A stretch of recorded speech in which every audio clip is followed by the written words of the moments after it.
Thank you. তুমি নাকি শাসক দলের কাছের মানুষ, এই ঘটনাটার পরে তুমি নিজেকে কোন জায়গায় দাঁড় করাচ্ছ? আমি এটাই বলবো যে আমি যাকে প্রথম প্রেম করেছিলাম তাকে আমি বিয়ে করিনি। যাদের বোঝার তারা বুঝে যাবে। তুমি মন্টুকে কতটা ভালোবাসো? একটা মন্টু দরকার ছিল এই সময়, কতটাই ভালোবাসো। তাহলে মন্টু উৎসবে ফিরছে না? যাকে বললাম একান্তই ব্যক্তিগত। এইটা বললেও একটা কথাকে কষ্ট হয় জানো, যে যে মানুষগুলো এই পুজোর অপেক্ষায় ছিল, যাদের রোজগার একমাত্র পুজো থেকে হতো, হ্যাঁ, তাদের কথা না বারবার মাথায় চলে আসে। যে ঢাকিরা এসে মানে এই দিন এই 4টে দিনের জন্য তাদের সারা জীবনের উপার্জনটা এখান থেকে ওঠে, তাদের জন্য খুব কষ্ট হয়। আমি চাই যে পুজো হোক, উৎসব না হলেও পুজো হোক। শাক দিয়ে কোনোদিনই মাছ ঢাকা যায়নি, শাক দিয়ে কোনোদিনই মাছ ঢাকা যাবে না। দেখো, যেটা ঘটেছে সেটা ঘটেছে। আমাদের নির্ভয়ার পর ভেবেছিলাম, যখন সবাই রিভোল্ট করছিল, রেভলিউশন হচ্ছিল, আমরা ভেবেছিলাম আর বোধহয় নির্ভয়া হবে না, আবার অভয়া হলো। এইবার we have to make sure যে আর কোনো কিছু না হয়। এরকম একটা অবস্থায় ওনার ওইভাবে কথা বলাটা সমীচীন ছিল না, যেটা উনি আই গেস রিয়েলাইজ করেছেন। এবং তারপরে সেটা আমি সেই ভিডিওটা খুব একটা দেখিনি, বাট আমি শুনেছি যে কাঞ্চনদা ক্ষমাও চেয়েছেন। একটা সময় রুখে দাঁড়াতে হয়, কলকাতা সেটা দেখিয়েছে কীভাবে রুখে দাঁড়াতে হয়। এবং আমার বিশ্বাস যে এই লড়াইয়ের শেষ কলকাতা দেখে ছাড়বে। Absolutely my personal opinion. তাকে চাইনি প্রোটেস্টে, সেটা একটা বিষয়। তার গাড়ি ধাক্কা মারা, সেখান থেকে যেভাবে I can call it violence, little bit of violence that was not needed, I feel. এটাই। আর নতুন জামা কাপড়ের ইচ্ছা বা ওই ব্যাপারটা কোনোদিন ছিল না। এরকমও হয়েছে একটা পুজোয় 3 দিন বা 2 দিন বারমুড়া পরে আমরা পুরো প্যান্ডেল হপিং করেছি, এই করেছি ওই করেছি। চাহিদা কোনোদিনই বাবা মায়ের কাছ থেকে করিনি। হ্যাঁ, তারা দিয়েছেন, তাদের সামর্থ্যের থেকে বেশি দিয়েছেন, তবে আমার কোনো চাহিদা ছিল না তাদের কাছ থেকে। আমার কাছ থেকে নিখাত ওই আনন্দটাই আমার চাহিদা ছিল। বিয়ের পরে প্রথম পুজো মানেই যে প্রচণ্ড আনন্দের সঙ্গে সেটা কাটাতে হবে এমন কোনো মাথার দিব্যি কেবি দেয়নি কোনোদিন। অবশ্যই না। বিয়ের পরে অনেক পুজো আসবে। উৎসবে ফিরছো? উৎসবে ফিরছো? সেটা একান্তই ব্যক্তিগত। জুনিয়র ডাক্তাররা কি সমাজের সিদ্ধারথটা সোজা করে দিল বা সার্জারি করে দিল? একদমই তাই, ভালোভাবে সার্জারি করেছে, অনেকগুলো স্টিচ পড়েছে অনেকের। আন্দোলনের প্রথম দিন থেকেই তোমাকে দেখা গেছিল পথে। এখন তুমি নাকি শাসক দলের কাছের মানুষ, এই ঘটনাটার পরে তুমি নিজেকে কোন জায়গায় দাঁড় করাচ্ছ? আমি এটাই বলবো যে আমি যাকে প্রথম প্রেম করেছিলাম তাকে আমি বিয়ে করিনি।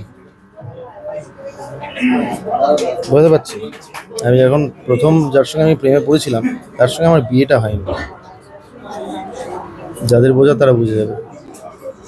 দখল করলে? দখল আমার প্রতিবাদের ভাষা। সেখানে যদি মানুষজন প্রত্যেকটা লাইন আমি লিখেও দিয়েছি, যদি সেইটা অনলাইন মানে ইউটিউবে গিয়ে দেখে যে কথাগুলো আমি বলেছি, লক্ষ বছর ধরে চলে আসা গেম শুধু মুখে পাল্টে যায়, প্যাটার্নটা সেম। আগে ডাইনি লেভেল সেটা পুড়িয়ে দিত, আর এখন ট্রেন্ডে গ্যাং আপ স্লাট শ্যাম, সেটা লক্ষ বছর ধরেই হয়ে আসছে। একটা সময় রুখে দাঁড়াতে হয়, কলকাতা সেটা দেখিয়েছে কীভাবে রুখে দাঁড়াতে হয়। এবং আমার বিশ্বাস যে এই লড়াইয়ের শেষ কলকাতা দেখে ছাড়বে।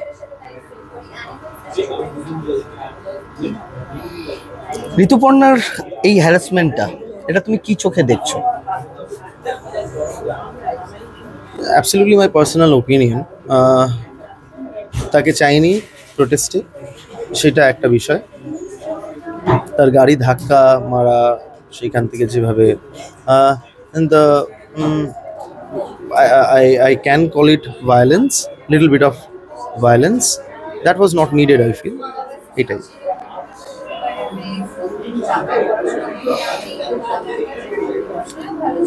সমাজের এই অন্ধকার দিকগুলো তোমাকে কি ভাবায় যে এর থেকে আমরা কি মুক্তি পাবো? আমাদের পরের প্রজন্ম কি এই অবস্থার শিকার হবে, না তুমি একটা অন্য পৃথিবী দেখতে চাও?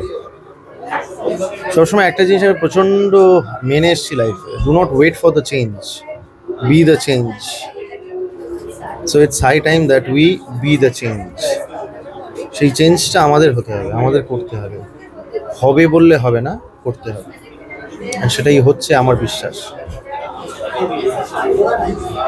তোমার সতীর্থ, তোমার ইন্ডাস্ট্রির অগ্রজ, সে যে একটা কমেন্ট করলো, তার জন্য অনেকে আহত হলো শিল্পীরা, এবং তারা তাদের পুরস্কার ফেরত দিতে বাধ্য হলো, বা তাদের সেই জায়গা থেকে তারা সেই সিদ্ধান্ত নিল। সেই জায়গাটা তুমি কিভাবে দেখছো? তুমি কি কোনো প্রতিবাদ করবে? কিসের প্রতিবাদ করব? কাঞ্চন মল্লিকের কাঞ্চন দা তার পরের দিনই ক্ষমাও চেয়ে নিয়েছেন, যেটা দেখলাম। To start with, he should not have said something like this, I feel. এরকম একটা অবস্থায় ওনার ওইভাবে কথা বলাটা সমীচীন ছিল না, যেটা উনি আই গেস রিয়েলাইজ করেছেন, এবং তারপরে সেটা আমি সেই ভিডিওটা খুব একটা দেখিনি, বাট আমি শুনেছি যে কাঞ্চন দা ক্ষমাও চেয়েছেন। So yeah, I feel that was not needed, right. একটু হালকা হয়ে যায়। ছোটবেলার ঠাকুর দেখা, তুমি তো কলকাতায় ব্রন অ্যান্ড ব্রট আপ, কেমন ছিল সেই সময়ে তোমার পুজো দেখা? এই উৎসবটাকে আজ না হলে তুমি উৎসব করতে ভালোবাসছো না, কিন্তু সেই সময়ের উৎসবটাকে কেমন করে এনজয় করতে? যেরকম বাকি বাঙালিদের মতোই প্রচণ্ড ওয়েট করতাম এই পুজোর সময়টার জন্য। স্কুল থেকে ছুটি পেতাম, এবং এই সময়টা পড়াশুনো হতো না, পড়াশুনো করতাম না, বন্ধু বান্ধবদের সঙ্গে বেরোতাম, আনন্দ করতাম, প্যান্ডেল হপিং করতাম, যেভাবে বাকি 10টা বাচ্চা ছেলে যেভাবে পুজো উপভোগ করে সেইভাবেই করতাম। লাইন দিয়ে ঠাকুর দেখতে, লাইন দিয়ে ঠাকুর দেখতাম। আর নতুন জামা কাপড়ের ইচ্ছা বা ওই ব্যাপারটা কোনোদিন ছিল না। এরকমও হয়েছে একটা পুজোয় 3 দিন বা 2 দিন বারমুড়া পরে আমরা পুরো প্যান্ডেল হপিং করেছি, এই করেছি, ওই করেছি। চাহিদা কোনোদিনই বাবা মায়ের কাছ থেকে করিনি। হ্যাঁ, তারা দিয়েছেন, তাদের সামর্থ্যের থেকে বেশি দিয়েছেন, তবে আমার কোনো চাহিদা ছিল না তাদের কাছ থেকে। আমার কাছ থেকে নিখাদ ওই আনন্দটাই আমার চাহিদা ছিল, এবং পুজোতে সেটা আমরা করতাম, ফুলফিলমেন্টও হতো, আনন্দ হতো, এটাই। রাস্তার ধারে চাউমিন, এগরোল, রাস্তার ধারে চাউমিন দাদা পুজো ছাড়াও সারা জীবনই খেয়েছি। আচ্ছা, সেটা এখনো যখন গোল পার্কের পাশ থেকে যাই, সাউথ পয়েন্ট থেকে বেরিয়ে যেখান থেকে আমি ওই কম্বোটা খেতাম আর কি, ফ্রাইড রাইস চিলি চিকেনের, সেখান থেকে আজও যখন যাই পাশ থেকে লোকটা লাগে, হ্যাঁ, এখনো খাই আর কি। সেক্ষেত্রে আলাদা কিছুই হয়নি। আমার মনে হয় যে কোনো মানুষই ভেতরে যেটা থাকে সেটা কখনো চেঞ্জ হয় না, অনেকেই চেঞ্জ হয়ে যায়, কিন্তু আমার বিশ্বাস যে ওই রুটটা মানুষের সবসময় ধরে রাখা উচিত, আঁকড়ে রাখা উচিত। তুমি মন্টুকে কতটা ভালোবাসো? একটা মন্টু দরকার ছিল এই সময়, কতটাই ভালোবাসো। তাহলে মন্টু উৎসবে ফিরছে না? যাকে বললাম একান্তই ব্যক্তিগত, এইটা বললেও একটা কোথাও গিয়ে কষ্ট হয় জানো, যে মানুষগুলো এই পুজোর অপেক্ষায় ছিল, যাদের রোজগার একমাত্র পুজো থেকে হতো, হ্যাঁ, তাদের কথা না বারবার মাথায় চলে আসে। যে ঢাকিরা এসে মানে এই দিন এই 4টে দিনের জন্য তাদের সারা জীবনের উপার্জনটা এখান থেকে ওঠে, তাদের জন্য খুব কষ্ট হয়। আমি চাই যে পুজো হোক, উৎসব না হলেও পুজো হোক। আর উৎসবে ফেরা না ফেরা এটা একান্তই ব্যক্তিগত। I can't dictate people to do what they want. বিয়ের পরে বোধহয় তোমার প্রথম পুজো? হ্যাঁ, বিয়ের পরে প্রথম পুজো। তো সেক্ষেত্রে মানে বিয়ের পরে প্রথম পুজো মানেই যে প্রচন্ড আনন্দের সঙ্গে সেটা কাটাতে হবে এমন কোনো মাথার দিব্যি কেউ দেয়নি কোনোদিন। অবশ্যই না, বিয়ের পরে অনেক পুজো আসবে, but I feel if I'm not okay with few things, I'm not okay with that thing. If I'm okay with few things, I'm okay with few things. আমার মনে হয় যে এটা না সবসময় যে আমি যেটা ভাবছি সেটা আমি মিডিয়াকে জানাবো বা মানুষজনকে জানাবো, দেখো আমি এটা করলাম, দেখো আমি ওখানে গেলাম, দেখো আমি এইটা বলছি, এইটা হওয়া উচিত না। আজকে যেহেতু ভরগড় আমরা ট্রেলার লঞ্চে এসেছি, তোমার সঙ্গে দেখা হয়েছে, আমরা এই নিয়ে কথা বলছি বটে। না, তোমার রাইট আছে, তুমি কথা বলতে পারো, কেন বলবে না? তুমিও তো একজন নাগরিক, একজন নাগরিকের দায়িত্ব তো সেই জায়গাতে তুমি করতেই পারো। আমি সেটাই তো করেছি, আমি দখলে আমি সেটাই বলেছি। হ্যাঁ, তো সেক্ষেত্রে অনেকেই বলেছে যে র্যাপ হয়ে গেল। র্যাপের যদি হিস্ট্রি মানুষজন জানে কোথা থেকে উৎপত্তি র্যাপ এই জনারটার, তাহলেই বুঝতে পারবে। প্রতিবাদ থেকে আমরা জানি যে প্রোটেস্ট পোয়েট্রি বলে পোয়েট্রি হয়, এবং প্রোটেস্ট থেকেই actually rap is synonymous to protest. তো সেখান থেকেই র্যাপ এসছে, রাইট? তো সেক্ষেত্রে আমার মনে হয়েছে যে আমি ওইভাবেই আমার বক্তব্য রাখতে চাই, আমি নিজের বক্তব্য তুলে ধরতে চাই, তো সেইভাবেই আমি করেছি। সবাই সবার মতো করে। শাক দিয়ে কি মাছ ঢাকা যাবে? জীবনে যাবে না, বেরিয়ে তো আসবেই মাছ। তাই এত প্রশাসন, এত দেয়াল ভাঙা, শাক দিয়ে কোনোদিনই মাছ ঢাকা যায়নি, শাক দিয়ে কোনোদিনই মাছ ঢাকা যাবে না। দেখো, যেটা ঘটেছে সেটা ঘটেছে।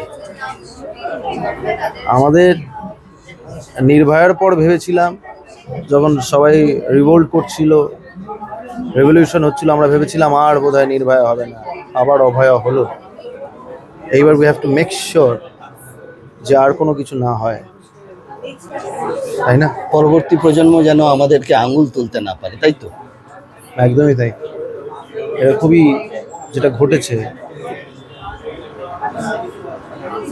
আচ্ছা, একটুখানি দুকলি তোমার ওই দখল শুনবো। মানে এটা তো কবিতাই বেসিক্যালি, প্রোটেস্ট পোয়েট্রি, সেখান থেকেই একটা র্যাপ, একটা বিট দিয়ে তৈরি হয়। তো সেটা বলেই যে আমি চেষ্টা করছি, যদি আমি বলতে পারি, লক্ষ বছর ধরে চলে আসা গেম, শুধু মুখোশ পাল্টে যায়, প্যাটার্নটা সেম। আগে ডাইনি লেভেল সেটে পুড়িয়ে দিত, আর এখন ট্রেন্ডে গ্যাং আপ স্লাট শেম। এইটা বেসিক্যালি বলছে আমাদের দখল, যেটা আমি বলছি আর কি। বলছে যে চোখে পরিয়ে রেখেছে ঠুলি, হাতে বানিয়ে রেখেছে গুলি। হ্যাঁ, তো সেক্ষেত্রে ঠুলি খোলার সময় আমার মনে হয়, এবং for a change I feel, এই যে মানুষজন না, মহিলার কথা বলছি আমি, তারা রাত্রিবেলা বাইরেই থাকুক, পুরুষ মানুষ একটু ঘরে ঢুকে যাক এবার। It's high time for that. তাহলে তুমি সেই দাবিটাই করলে? কোন দাবিটা জানো? পুরুষকে ঢুকে যেতে হবে বাড়িতে। পুরুষ ঢুকে যাক সবার থেকে। আমার মনে হয় পৃথিবীর বুকে সবার থেকে যদি খারাপ রেস কেউ হয়ে থাকে, দ্যাট ইজ ম্যান। তার মানে পুরুষতন্ত্রের বিরুদ্ধে তুমি? বললে বলো, তাতে আমার। শেষ প্রশ্ন করব বলেছিলাম, একটা প্রশ্ন খুব ভাইটাল, না করলেই নয়। কোথাও কি যেন তোমার ইন্ডাস্ট্রির সিদ্ধান্তটাও সোজা হয়ে গেছে? জানি না, ডিরেক্টরস গিল্ডের যে সিদ্ধান্ত, তাদের তো একটা যুগান্তকারী সিদ্ধান্ত, একজনকে সাসপেন্ডই করে দিল। কি মনে হচ্ছে? জানি না, আমার কোনো কিছুতে বিশ্বাস হয় না, আমার কোনো কিছুতে বিশ্বাস হয় না। ওই মানুষটার সঙ্গে তুমি তো কাজ করেছো বোধহয়, যাকে সাসপেন্ড করা হয়েছে। অরিন্দম সেটার সঙ্গে করা হয়নি? অরিন্দমদার সঙ্গে আমি কোনো কাজ করিনি। হ্যাঁ, ফাইনালি ভালোবাসা করেছিলাম। উনি আমার বিপরীতে ছিলেন, আমার অপোজিটে ছিলেন, আমার কয়েকটা ছিলেন। আমার সঙ্গে খুবই ভালো সম্পর্ক তার, এবং আমি ক্যাপ্টেন বলে ডাকি তাকে। বাট এই বিষয়টা নিয়ে আমি একেবারেই অবগত নই, সত্যি আমি ওই ছবিরও পার্ট নই। তো সেক্ষেত্রে আমি জানি না, এটা বিচারাধীন। এবার দেখার বিষয়ে আদতে কি হয়েছে। উনি একটি ক্ষমা পত্র মহিলা কমিশনকে দিয়েছেন। আচ্ছা, এটা আমি জানি। তার বেশিকেই তাকে সাসপেন্ড করেছে ডিরেক্টরস গিল্ড। আমি তোমায় একটা কথা বলি, সোজা কথা। এটা কার খারাপ লাগবে, কার ভালো লাগবে, সেই জন্য এটা আমার কথা। যেটা ঠিক সেটা ঠিক, যেটা ভুল সেটা ভুল, সে যেই করুক না কেন, অ্যাজ সিম্পল অ্যাজ দ্যাট। অবশ্যই। তো আমি যেখানেই থাকি, আমার ইনক্লিনেশন যেখানেই থাকুক, সে যদি ভুল করে থাকে সে ভুল করেছে, সে যদি ভুল না করে থাকে সে ভুল করেনি হয়তো, অ্যাজ সিম্পল অ্যাজ দ্যাট। ধন্যবাদ তোমাকে। Thank you. আমাদের ভিডিও ভালো লাগলে লাইক এবং শেয়ার করুন কমেন্ট সেকশনে গিয়ে জানান আপনাদের মতামত। কোথায় থেকে দেখছেন সেটাও আমাদের জানাবেন, তাহলে আমরা বুঝতে পারবো কত দূর আমরা পৌঁছতে পারলাম। আরও ভিডিও পেতে আমাদের চ্যানেলটি সাবস্ক্রাইব করুন এবং প্রতি মুহূর্তে আপডেট পেতে প্রেস করুন পাশে থাকা বেল আইকন।